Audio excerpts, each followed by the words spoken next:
The FBI in Peace and War, ordinarily heard at this time throughout the year, is taking its usual summer vacation and will return to CBS 2 weeks from tonight on September 1st. Broadway's My Beat. From Times Square to Columbus Circle. The gaudiest, the most violent, the lonesomest mile in the world.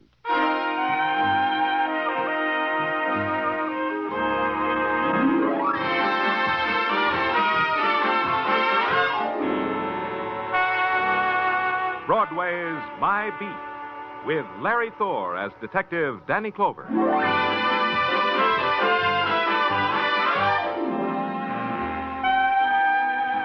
Broadway, where you can take a bus ride into the summer evening and make believe it's a dreamboat.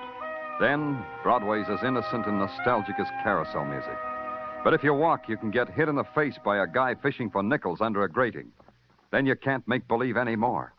But either way, it's Broadway. My Beat.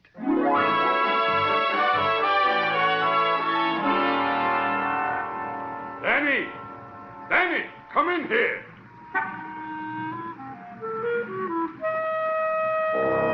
The big voice that boomed through the afternoon heat belonged to Silks Bergen. Him, the heat couldn't bother. There wasn't enough of it. Silks was a jockey, about 5 hands high, and with a wet saddle he might have scaled 110. He waved to me from the doorway of a haberdashery store. In here, Danny, in the store. Yeah, Silks, sure. I've been waiting. I said I've been waiting for you to pass by, Danny. What's the matter with your voice, Silks? You're down to a whisper. Laryngitis. Had it for a week. Hey, Danny, I wanted you should meet a friend of mine, Joe Murdoch. Say some hello to Danny Clover, Joe. Hello, Mr. Clover. Joe? Joe's 6'6" and speaks like a tenor. You should know about things like that, Danny. Is it possible? Joe, go buy me a shirt over there. I got to talk to Danny. Sure, Silks. The lavender or the polka dot? The dots, Joe, the dots. Can you hear me good, Danny? My voice has got so far to go from down here from me to up there to you. I'll listen close. What's on your mind? I want you to, I said, do me a favor, huh? About the key. Why didn't I think of it myself, about the key? What key, Silks? Well, I'm riding a race down to Maryland tomorrow, you see. I don't know how long I'll be gone. Now, you understand? Oh, that key. What key, Silks? The key for the locker at the LaGuardia plane terminal. Oh, now I know. That key for that locker. Huh? I got a parcel check there. I ain't got time to run down for it now. It begins to dawn, Silk. Yeah, sure. So if I ain't back tomorrow night, how about having one of your boys who's on duty down there pick it up, huh? Yeah. And you hold it for me. Yeah. That'll save me rental, and it'll make us even for them riding lessons I give you in Central Park. Okay, Silks. Give me the key. Yeah, thanks, Danny. Here. Now, don't lose it. Don't worry about it. I'll put it right here on my ring. By the way, what's in the parcel? Just some of my riding silks, Danny. What else does a jockey own?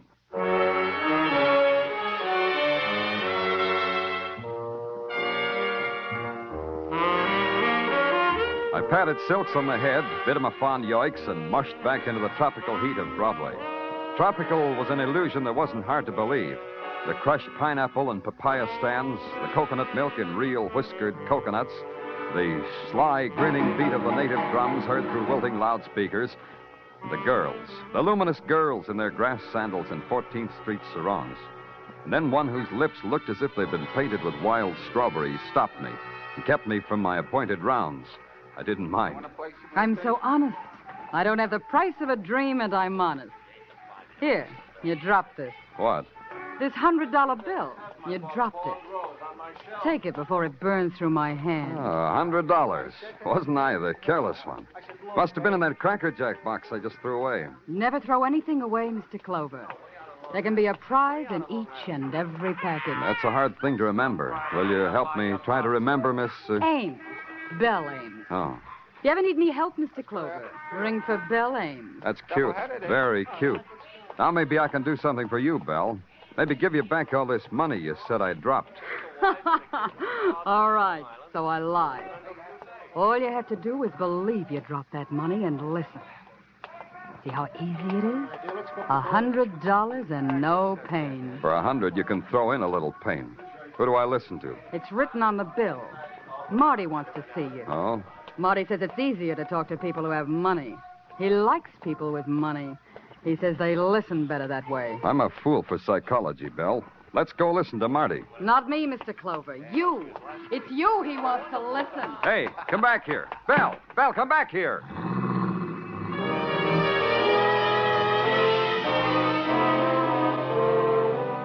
The heat melted her into the crowd and then into a cab. And I was left standing there with the after scent of a perfume I'd never smelled before and a $100 bill I'd never held before.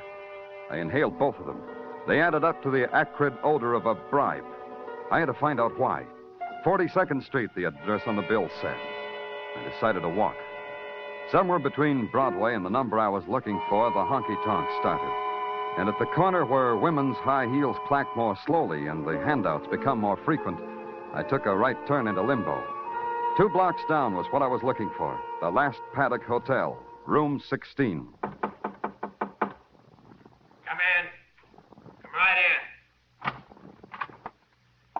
Your name, Marty? Yeah, that's my name, and these are my boys, Tinker and Dolly. Say a greeting to the police, boys. Police? Gee. Police. Golly day. Boys are from out-of-town police like me. The word don't impress us. You gonna give me some more money, Marty? Maybe. Maybe money, maybe trouble. Guy has a hard time figuring which is which these days. What you trying to buy, Marty? Talk. I'm buying words like I'm an editor. Marty's a kick, ain't he, Tinker? He's a regular comedian. Your floor show stinks. Well, they ain't really working, police. So let's stop playing footsie, huh? We got business, me and you. About an hour ago, police, a little guy hailed you into a haberdashery shop. He's got a message for you. What kind of message did he have? You should have heard. All you need, Marty, is a long, thin ear. Hey, the police is a kick, too, Dolly. A jolly boy, real jolly. What did Silks Bergen tell you, police? Who? Now, look, I got time. Time, patience.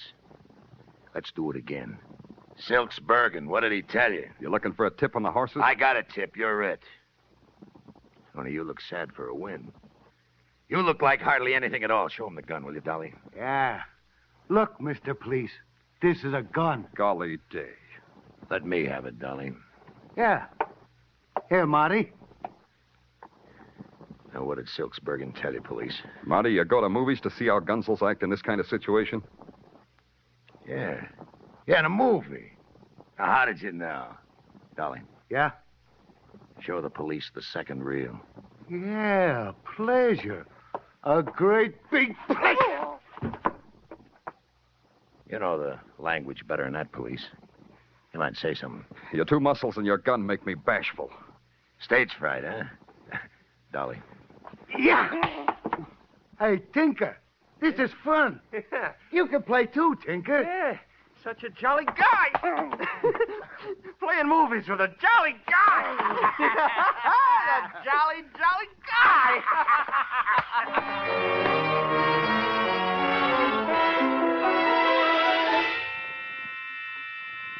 Somewhere a light going on and off made a big noise and a bigger hurt just in back of my eyeballs. It screamed at me from across the street and through a window hung with grease-stained drapes. And I knew I was still in Marty's hotel room. I knew that hours had been torn out of my life and thrown away. Then the light screamed again, and this time there were words. Big 1,000-watt words that said, Pearl Club, delicious dancing girls. First one, then the other. And in between there was the creaking sound of a rocking chair. Then the rocking chair made words, too. Don't hurry. It's rather pleasant here, sitting rocking in the dark with that brazen sign throwing its naked, intermittent light. This gun gives me the right to introduce myself. I'm Gil Sherry. Oh, should I know you? Perhaps. I believe I'm in the class book of one of our more venerated colleges. That's my identity. A thesis on Gil Sherry would make lurid reading for the boys with the old school tie, don't you think? I wouldn't know. Read me a chapter. Oh, delighted. Chapter 1 begins. Early in life, I learned to love money. It was a symbol of the sordid life into which I'd fallen. Now, sitting in a bleak, villainous hotel room, my comrades, a detective and a corpse. The corpse and the detective. Is that all me? Not quite. You're the detective, true, And the corpse is the true corpse lying in the corner. Huh? And I believe he's a friend of yours, Mr. Clover. Silks. Silks. Rather fancifully named, don't you think? Silks Bergen. Proud, colorful name. But pride and color seem to have drained out of him. Maybe he's ashamed of wearing bullet holes where his polka dots ought to be. He was a neat little guy. So? And he'll be pleased with death. Death is so precise. Closes your mouth, too. That wasn't smart of Marty. Marty realizes that. That's why I'm to keep watch over you until you open yours and tell us what Silks had to tell you, huh? Oh, by the way, here are your meager belongings. Yeah. Your wallet, a key ring, your badge, and a $100 bill. Marty's orders. That's good of him. They're all there. Yeah. You said $100 like there were words that hurt you. As I suggested, money is beautiful, Mr. Clover. Money buys money. Money is an ecstasy of an exquisite pain. Oh. Gil, I dropped the bill. Huh? If you pick it up from me, I'll let you hold it for as long as you want. Go on. Touch it, Gil. Feel it. Oh, of course I'll get it. Yeah, Gil. And get this! I'm not going to send my boys to college. Their noses break too easy. Took 15 minutes for the riot squad to clean up room 16. I booked Gil Sherry as an accomplice to murder, and the morgue booked Silks Bergen. The thing I had to do now was break a promise to a dead man. I couldn't wait until tomorrow to use Silk's key, the key that Marty didn't even notice. A half hour later, I was in the big waiting room at LaGuardia Field. American Airlines DC-6 leaving at Gate 5 for Chicago and Los Angeles. Loading at Gate 4. Hiya, Lieutenant Clover. What brings you down here? You an officer? Had any trouble? Locker thieves? No, only trouble was a 3-year-old kid in a $400 cowboy suit screaming because he lost his nurse and chauffeur at the same time. Where's locker 147? 147? Right over here, sir. Let's go. Now, let's try this key. A suitcase, Lieutenant. Yeah, pretty heavy. Something you're looking for? Hold on a second. As soon as I get this open. Holy... all that dough. 10s and 50s and 100s. Yeah. What could be bought with that? It's been bought, officer. A lot of blood. Bought and paid for.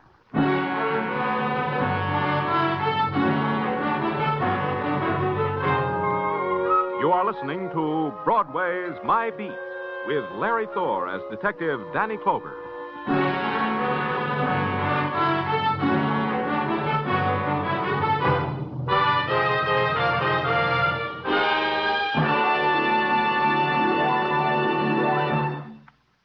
Practically all of Casey, crime photographer's adventures are summed up in the title of tonight's show, Big Danger.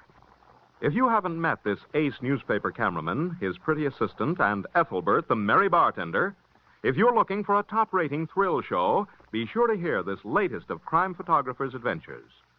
Along with Escape, which tonight will present Irvin S. Cobb's Snake Doctor, crime photographer is heard on most of these same CBS stations. Now back to Broadway's My Beat.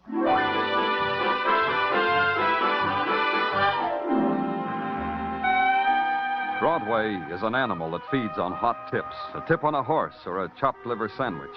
There are even touts who will hawk you a scratch sheet giving odds on Broadway's being wiped off the face of the earth. And sometimes the tips pay off, like the one not to put your $2 on jockey Silks Bergen because Silks was dead and his handicap was a chest full of bullets. Or maybe his handicap was a heavy $100,000 left in a pasteboard suitcase in a public locker. It didn't make sense for Silks to have that kind of money. Even to sane, sensible, sensitive Sergeant Tartaglia, it didn't make sense. It don't make sense, Danny. Silk's with $100,000 left kicking around. That's not like him. Yeah. Got a cigarette, Tartaglia? I put a carton in this desk drawer a week ago, and I haven't been able to open it since. Oh, here, let me try, Danny. It's stuck, Tartaglia. Just give me a cigarette. Danny, my wife, Mrs. Tartaglia, says I am the best opener of stuck drawers she ever saw. Give me a cigarette. Yeah, sure. Here, Danny. Hey, and how about some circus peanuts to munch while we're thinking? When do you have time to go to circuses, Sergeant? Oh, not me, Danny. Wasn't me, it was my kid. Yeah, there was a street carnival on Mulberry Street, so it was my kid. Okay. You know, for a minute there, Danny, I thought you were munching me out. All right. Playtime's over, Sergeant. We had any reports that anyone is shy $100,000? No, Danny. The money has been reported neither lost, stolen, nor strayed. Did you check whether Silks made any bets that would have got him that kind of money? Yeah, Danny. The word from our stoolies is that no bookies is out that kind of dough. Not out the Silks, anyway. The word also is that Silks didn't have a wrinkle deuce to bet on his own name. Yeah. What do we got on the man they call Marty? Not a thing. Aside from his autographed $100 bill. No, we can't find him, Danny. We can't trace him from no place to no place. Danny, you feel all right from that beating? I've had it better. Sergeant, what's on Bell Ames? Likewise. It's an empty day with a hole in it, isn't it, Tartaglia? Yeah. Huh? If you want me, I'll be in Gil Sherry's cell. There must be somebody who can tell me something. Anything.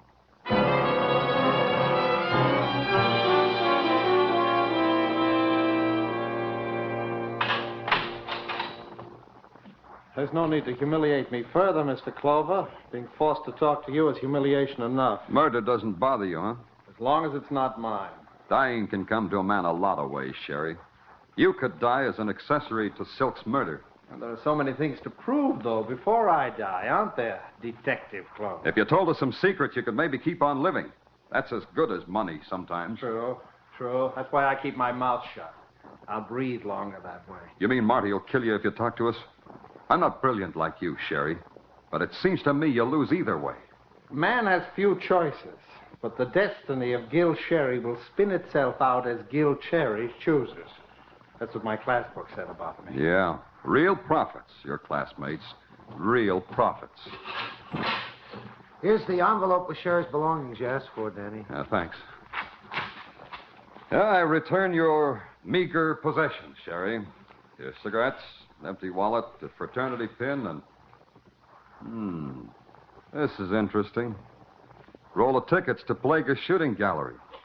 You know Pelagus, Sherry? Pelagus, the ex-bookie? You shoot at his shooting gallery? Yeah, that's what I thought. Happy destiny, Sherry. Happy destiny.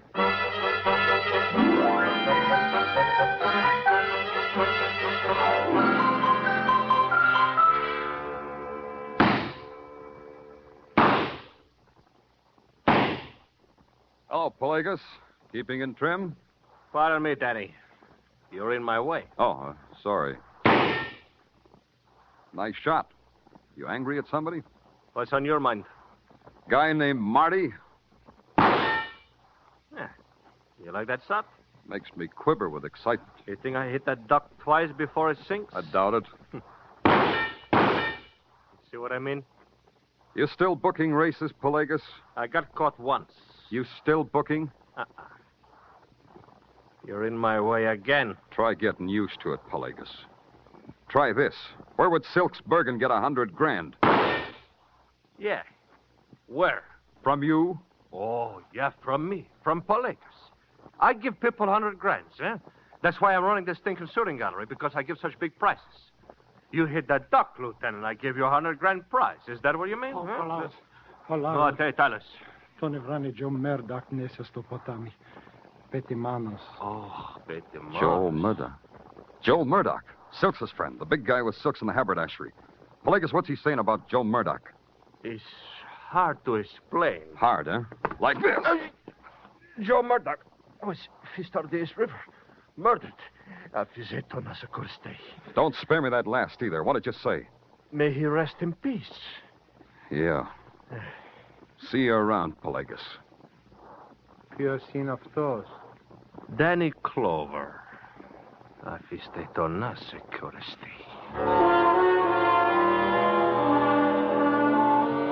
was a thought I had to think. That pal Joey Murdoch was dead for the same reason that Silks was. I checked headquarters, found out that Murdoch's last known address was the Last Paddock Hotel. He shared a room there with Silks. The environment made its own possibilities. The lobby of the Last Paddock had a new embellishment. Above the clerk's desk was an embroidered wreath. To Silks, it said, "You finally beat the bookies." The clerk didn't sound funereal at all. Sorry, mister, you gotta come recommended. The last paddock don't rent rooms to just any fink that asks. I didn't mention room. The sign under your chin says information. I'll take that. You don't look like you carry that much dough. I got it sewn under my lapel. Here, take a look. A cop? A shaman? A real friendly policeman, mister. Come on, the information. Now, look, I'm a new boy here. You ring that bell, I give you the register. You sign it, you got a room. That's how it works. That's all I know. Yeah. Say, that's a pretty big safe over there. Why such a big safe for such a small flea bag? New, too. Yeah, new. How come? How come such a big new safe? Look, like I said, I'm a new boy. Look, friendly, we got laws about new boys who get close to new murders. Put your out to lunch sign on the counter. We're going uptown. No, wait a minute. Wait a minute. About that new safe. See, we had an old one. What happened to it? Well, yesterday the boys opened the old safe, and all it gave back was an empty stare. The boys did. What boys? The boys, the guys that live here, the bookies. Oh, they kept their money in a safe, huh? Well, sure, it's much safer than a bank. No peeping T-men that way, eh? That way the bookies don't pay income tax. That way, if their money gets stolen, they can't run to the police. Yeah. And that's all I know. You can take me uptown, and that's still all I know. Yeah. Don't go away, friendly. Maybe soon you'll be able to tell your story to an audience.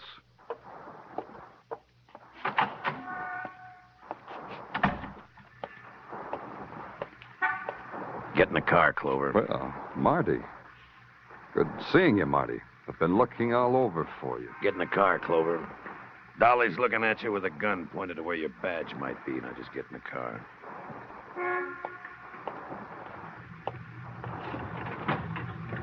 Hey, Tinker. Hey. It's the police again. Maybe we'll get to play some more movies. After I take his gun. Yeah. Golly day.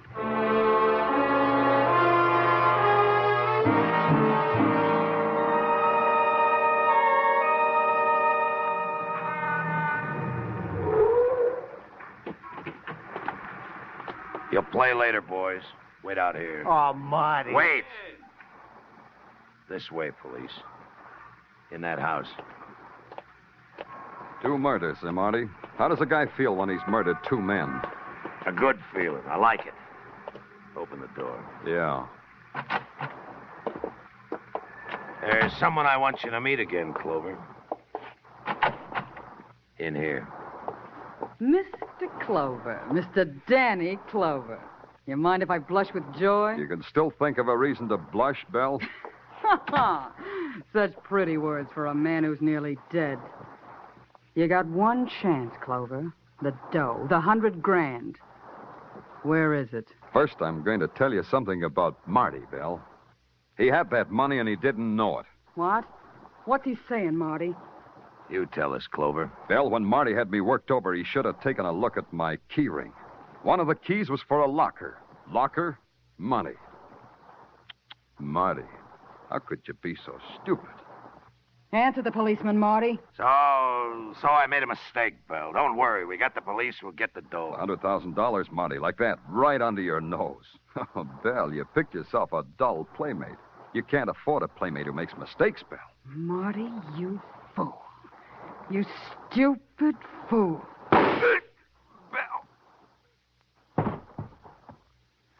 I've got to ask you, too, Belle. How does it feel to kill a man? Where's the money, Mr. Clover? At police headquarters, in my office. Get on that phone, Mr. Clover. Get on that phone and have one of your flunkies bring it over. No tricks, Mr. Clover. Just tell them... Hard to kill from up close, huh, Belle? Oh, Pelagos. It's me. Pelagos, of Pelagos Shooting Gallery. You see, Clover, how well they learn from Pelagos? You always teach them with a gun in your hand? Yeah, one needs something to rap one's pupil across the knuckles when she is bad. No, Belle? Belle deserves it, Pelagos. She tried to double-cross you. That makes 2, Belle and Marty. Didn't know you were so much alike, Belle. You and Marty. Don't listen to the policeman, Pelagos. No, it's just you and me. Nobody else. It's you and me and $100,000. Oh, sounds good. To me, that sounds good. How would it sound to you, Clover? Speaking strictly from a personal point of view, I wouldn't believe it. From a personal point of view, that is. Uh-huh, but Pelagos point his view different. Then it's all right, Pelagos. It's all right, isn't it? Oh, it couldn't be better. Just show me you mean it. Throw away your gun. Huh? On the floor, Belle. Throw away. Oh, sure. Anything you say. You're a good girl, Belle. Nice, good girl. Oh, Pelagos. Yes. Belle was a nice girl. She had nice, good ideas, Clover. How did she say? Get on the phone and have a flunky bring money over. No tricks. That's how she said. The flunky comes alone, Clover. I tell you in English, not in Greek, so you understand. He comes alone in 20 minutes. Yeah. Tartaglia, this is Danny. Silk's dough. Yeah, the 100 grand. Bring it here to me. Yeah, to 8 West 63rd. In my desk drawer, Tartaglia. It's in my lower left-hand drawer. Yeah. Yeah, right away. Come alone, Tartaglia. Alone. You did good, Clover. Nice good. Now we wait 20 minutes. 20 minutes, the man said. Just Pelagos and me. There was no one to play him off against. No Marty, no Belle. Just me. The fall guys I'd set up, Marty and Belle, all gone. It all belonged to Pelagos now. 2 new fall guys, Tartaglia and me. A few more minutes, the man said. Mostly, the man watched the clock.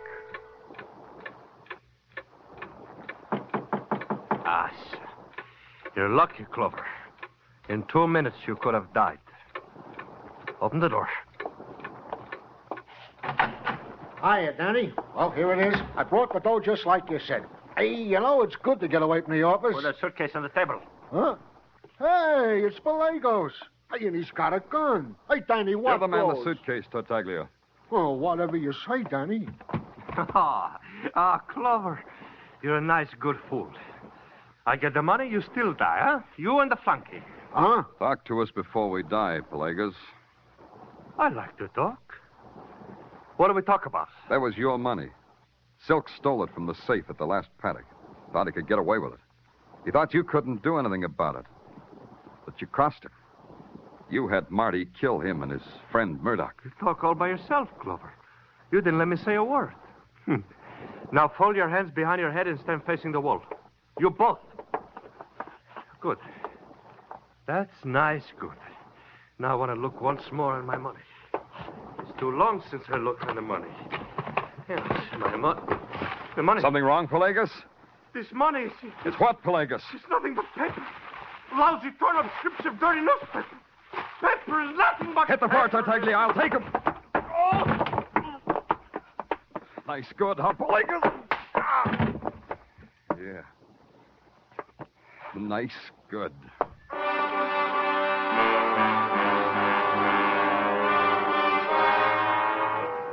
First, I kissed Tartaglia on the top of his bald head, because today that's where his brain was.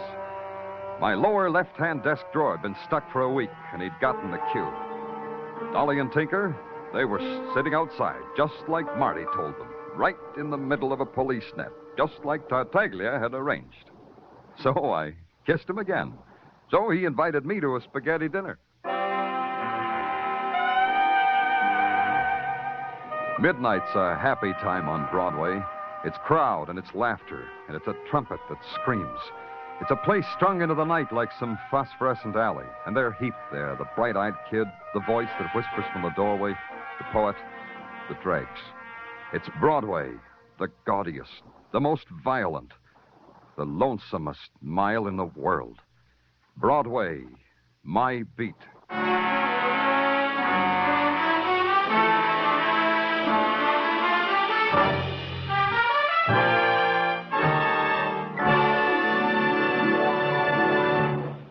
Broadway's My Beat, with Larry Thor as Detective Danny Clover, is produced and directed by Gordon T. Hughes, with script by Morton Fine and David Friedkin. Musical direction is by Lud Gluskin. Be sure to join us next week, same time, same station, for Broadway's My Beat. This is CBS, the Columbia Broadcasting System.